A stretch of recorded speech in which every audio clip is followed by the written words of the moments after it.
नमस्कार मंडळी. Royal end आपल्या यूट्यूब चॅनलवर सगळ्यांचे मनापासून पुन्हा एकदा मी स्वागत करतो. तर आज आपण एक एफ-डी सर्वसामान्य लोक करत असतात बँकेत. तर आपण आज जाणून घेणार आहोत की कोणती बँक सध्या एफ-डीवर किती % व्याजदर देत आहे आणि त्याचबरोबर 2-3 वर्षाचे कॅल्क्युलेटर पण आपण पाहणार आहोत, जेणेकरून तुम्हाला कोणत्या बँकेत एफ-डी केल्यानंतर कोणत्या अमाऊंटवर किती रिटर्न मिळणार आहे अशी डिटेल माहिती या व्हिडिओमध्ये पाहणार आहोत. तर आशा करतो की हा व्हिडिओ आपल्या सर्वांना महत्त्वाचा आणि प्रत्येकाला आपल्या दैनंदिन जीवनात उपयोगी असा होईल. तर चला व्हिडिओ स्टार्ट करूया. आमच्या चॅनलला सबस्क्राईब आणि व्हिडिओ लाईक करायला विसरू नका. तर सर्वात प्रथम आपण जी बँक पाहणार आहोत ती बँक एक म्हणजे जर आपण बँकिंग क्षेत्रात किंवा इतर स्टॉक अँड न्यूजपासून लांब असेल तर आपल्यासाठी नवीनच वाटेल. त्याचं जे नाव आहे ते जना स्मॉल फायनान्स बँक. ही बँक जी आहे ती मुख्य म्हणून स्मॉल लोन देण्यासाठी अग्रेसर आहे. म्हणजे छोटे छोटे जे मायक्रो फायनान्स असतात, मायक्रो बिझनेसेस असतात, तर ही मायक्रो फायनान्स सर्व्हिस देणारी बँक आहे. ह्या बँके जी आहे ती सध्या 8.50 अशी व्याजदर देते. जन स्मॉल फायनान्स बँक आणि उत्कर्ष स्मॉल फायनान्स बँक ह्या सेमच क्षेत्रात काम करणाऱ्या दोन बँके आहेत. त्यांचा व्याजदर ही 8 म्हणजे 8.5% आहे. तुम्ही जर 1 लाखाची गुंतवणूक जर 3 वर्षासाठी केल्यास आपल्याला टोटल 1.29 म्हणजे 1,30,000च्या आसपास रिटर्न ह्या जन स्मॉल बँकेच्या एफ-डीमधून मिळू शकतात. आता त्यानंतर आपण जी दुसरी बँक पाहणार आहोत त्याचे नाव आहे सर्वोदय स्मॉल फायनान्स बँक. ही पण एक स्मॉल मायक्रो फायनान्स बँक आहे. ही बँक जी काही वर्षासाठी बँकेत पैसे ठेवणाऱ्या लोकांना 8.60 ह्याचा व्याजदर जनापेक्षा थोडा 10% जास्त आहे. जर तुम्ही ह्यामध्ये 1 लाख जर इन्व्हेस्टमेंट केली तर ह्याची पण जी अमाऊंट आहे ती 1,29,000 होऊ शकते. जसा तुमचा कालावधी वाढत जाईल त्याप्रमाणे तुम्ही जे इंटरेस्ट आहे तुमचा मोठ्या प्रमाणात आपल्याला मिळत जातो. ह्यात ज्या दोन बँका आपण बघितल्या ते तुम्हाला छोट्या वाटत असेल किंवा आपल्या ग्रामीण भागात नसतात तर शहरी भागांना मुख्य करून ह्या बँकांनी टार्गेट केले आपल्या कस्टमरसाठी. ह्यानंतर जी बँक आहे ती एयू स्मॉल फायनान्स बँक. ही एक स्मॉल फायनान्स बँक आहे. ह्या बँकेचा 3 वर्षाचा जो मुदत ठेवीचा व्याजदर आहे तो 8%च्या आसपास आहे. तर ह्या बँकेपूर्वी चांगली नावावर रुपलेली बँक आहे आणि याच्या शाखा बऱ्याच जिल्ह्याच्या ठिकाणी किंवा तालुक्याच्या ठिकाणी सध्या झालेल्या आहेत. 3 वर्षासाठी 1 लाख रुपये गुंतवले तर त्याचे 1,27,000 होतं. जर आपण इथे कॅल्क्युलेटर बघितलं 8% इंटरेस्ट मिळतो. 1 लाख जर आपण म्हणले तर 27,000 आपल्याला वेल्थ जनरेट होऊन जाते. म्हणजे टोटल आपली मॅच्युरिटी अमाऊंट जी असणार आहे ती 1,27,000 आहे. याच्यानंतर आपण ज्या बँका पाहणार आहोत त्या जसं की इंडसइंड बँक आहे. ही एक नावावर रुपलेली मोठीच बँक आहे आणि ह्याच्या शाखा ज्या आहेत त्या आपल्या बऱ्यापैकी सर्वत्र दिसून येतात. ह्यात जर आपण बघितलं तर अगदी आम्ही डिटेल असं दिलेलं आहे की 7 ते 30 दिवसासाठी जो व्याजदर आहे तो अशा प्रकारचा आहे. इथं नॉर्मल सिटीजन आहे आणि इथं सिनियर सिटीजनचा व्याजदर आहे.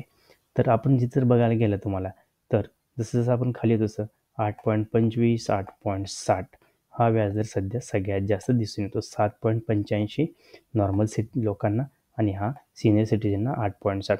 त्यात जर कालावधी आपण बघितला तर 1 वर्ष 6 महिने ते 1 वर्ष 6 महिने 29 दिवस असं जर आपल्या एफ-डीचा कालावधी असेल तर आपल्यात 7.85% असा व्याजदर होणार.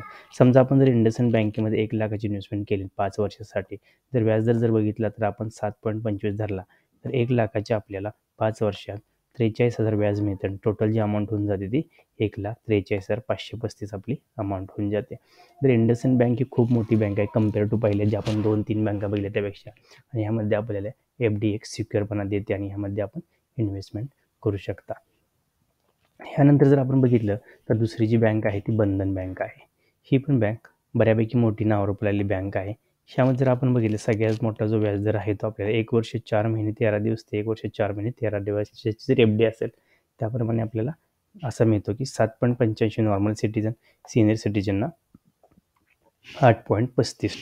तर ह्यामध्ये जर 1 लाखाची इन्व्हेस्टमेंट आपण केली 3 वर्षासाठी 7.75 1,26,000 टोटल अमाऊंट होते. 26,000 याचं व्याज मिळून जातं. ह्यानंतर जे आपण बघितलं तर सर्वांनाच माहीत असेल IDFC first bank. IDFC first बँकेनं बऱ्यापैकी आत्ता रिटेल इन्व्हेस्टरना टार्गेट करायचं धोरण अवलंबलं आहे. त्यामुळे मोठ्या प्रमाणात आपल्याला IDFC फर्स्ट बँकेत व्याजदर एफ-डीवर वाढलेले दिसून येतील. ह्यामध्ये सगळ्यात जास्त जो व्याजदर आहे तो अगदी 3% सुरू होतो 7 दिवस ते 14 दिवसाच्या. तो हळूहळू पुढे 3 वर्ष 9 वर्षापर्यंत 60% जातो. जर सगळ्यात जास्त व्याजदर बघितलं तर 1 वर्ष 6 महिन्याचा आहे. ह्या बँकेत जर आपण 1,00,000ची इन्व्हेस्टमेंट 5 वर्षासाठी केली तर आपल्याला इथं 1,00,000ची टोटल 1,45,000 रुपये होतात. म्हणजेच आपल्या 1,00,000च्या एफ डीवर 25,329च्या आसपास व्याजदर मिळू शकतं. आता ह्यानंतर जी पुढची बँक आपण पाहणार आहोत ती सरकारी क्षेत्रात एक अग्रगण्य बँक जी आहे ती बँक ऑफ इंडिया आहे. ह्यामध्ये जर आपण बघितलं एफ डीचा रेट 7 दिवसापासून अगदी 4 वर्ष 5 वर्षापर्यंत जर बघितलं आपण सर्वात जास्त जो व्याजदर आहे तो 1 वर्ष 11 महिन्याच्या एफ डीवर मिळतोय सध्या. इथं जवळ 7.25% व्याजदर मिळतो इथं. पुढं जायला तसे 6.5 असा व्याजदर आहे. बँक ऑफ इंडियामध्ये जर आपण 1,00,000ची इन्व्हेस्टमेंट केली 3 वर्षासाठी 7.25 जर व्याजदर धरला तर ह्यामध्ये सुद्धा आपल्याला 1,00,000चे 1,24,000 म्हणजे 24,000 रुपये आपल्याला 3 वर्षात एफ डीवर व्याज मिळून जाईल. हे एक सरकारी क्षेत्रातली बँक असल्यामुळे आपण इथे बिनधास्त एक विश्वासपूर्ण इन्व्हेस्टमेंट किंवा आपली एफ डी करू शकता. ह्यानंतर जर आपण बघितलं तर HDFC बँक जी आहे ती एक सर्वात मोठी बँक आहे खाजगी क्षेत्रातली. यामध्ये जर व्याजदर बघितलं तर वेगवेगळ्या प्रकारे वेगवेगळ्या कालावधीसाठी व्याजदर इथं देण्यात आले आहे. सर्वात जास्त जो व्याजदर आहे तो 7.15चा दिसून येतो. आणि जर आपण 1,00,000ची इन्व्हेस्टमेंट केली 5 वर्षासाठी 7% जर व्याजदर धरला तर ह्याचे 1,41,000 टोटल अमाऊंट होऊन जाते. HDFC एक सार्वजनिक क्षेत्रातील सर्वात मोठी बँक आहे. त्यामुळे या बँकेने मोठ्या प्रमाणात लोन आणि एफ डी ही सेवा किंवा इतर सेवाही मोठ्या प्रमाणात दिल्या जातात. ह्यानंतरची जी बँक आपण किंवा म्हणणार आहोत ती भारतीय पोस्ट बँक आहे किंवा भारतीय डाक आहे. भारतीय डाक तर आपल्या सर्वांना माहीत आहे, प्रत्येक गावात भारतीय पोस्ट ऑफिसची सेवा ही पोचलेली आहे. आणि गेल्या काही दिवसापासून आपण बघत असाल की शेअर मार्केटचे जे रिटर्न असतात तो वर खालीच. त्यापेक्षा जर आपल्याला असे सिक्युअर इन्व्हेस्टमेंट करायचं असेल, भारतातील बरीच लोक सध्या एफ डी इन्व्हेस्टमेंट ही पहिल्यापासूनच करत आहेत किंवा मोठ्यापर्यंत अजूनही करत आहेत. जर आपण आपल्या भारताचा इतिहास किंवा जर फायनान्शियल सेक्टर बघितलं तर एफ डीमध्ये किती crore compare to share market खूप मोठा पैसा अजून पण लोक लावत असतात. तर भारतीय पोस्ट बँक जी आहे ह्यामध्ये जर आपण एफ डी उघडली तर ह्यामध्ये जे इंटरेस्ट रेट आहेत ते 6.9 7 पॉईंट आहे, नंतर 7.5 आहे. 3 वर्ष 4 वर्ष 11 महिने आणि 28 दिवसासाठी जर व्याजदर बघितला तर 7.5 आहे. ह्यामध्ये जर आपण 1,00,000ची इन्व्हेस्टमेंट केली तर 1,00,000 टोटल आपल्याला 1,25,000 इन्व्हेस्टमेंट रिटर्न मिळून जातात. हा जो कॅल्क्युलेटर आहे ते 5 वर्षाचा आहे. कम्पेअर टू ऑल बँक भारतीय स्टेट बँक किंवा भारतीय डाक पोस्टमध्ये इन्व्हेस्टमेंट केलेली कधीही सगळ्यात मोठी सिक्युअर असणार आहे. कारण भारतीय पोस्ट ऑफिस हे प्रत्येक गावागावात आहे आणि तुम्हाला तुमच्या वेळेनुसार ॲक्सेस पण भेटू शकतो. लागेल तेव्हा तुम्ही पैसे पोस्टातून काढू शकता. कारण बऱ्यापैकी ज्या मोठ्या बँका असतात त्या ग्रामीण भागात नसतात. त्यामुळे जर भारतीय पोस्ट ऑफिसमध्ये जर आपण इन्व्हेस्टमेंट केली तर पोस्ट ऑफिसच्या माध्यमातून आपण 7.5 व्याजदर मिळवू शकता. सिनियर सिटीजनसाठी 7.5 आहे. म्हणजे इथून मोठ्या प्रमाणात इन्व्हेस्टमेंटचे आपली अमाऊंट चांगली होऊ शकते. त्यामुळे आपण एफ डी जर करायचं असेल तर पोस्टामध्ये बिनधास्त करू शकता आणि त्या माध्यमातून आपण मोठ्या प्रमाणात आपली जी वेल्थ आहे ती क्रिएट करू शकता. तर मित्रांनो, आजच्या व्हिडिओचा मेन उद्देश होता की आपल्याला ज्या सध्या 6 डिसेंबर 2023 अखेर भारतामध्ये कोणकोणत्या बँके कशा प्रकारची इन्व्हेस्टमेंट एफ डीवर इन्व्हेस्टमेंट केल्यानंतर इंटरेस्ट देत आहेत त्याची सर्वसामान्य माहिती देणं. तर मित्रांनो, आपले जर काही क्वेश्चन असतील तर आम्हाला कमेंट बॉक्समध्ये कळवा किंवा आपल्याला या पुढचा व्हिडिओ एखाद्या कोणत्या विषयावर हवा असेल तर आम्हाला सांगा. आम्ही त्याप्रमाणे रिसर्च करून आपल्याला व्हिडिओ आणि माहिती संपवून देण्याचा प्रयत्न करू.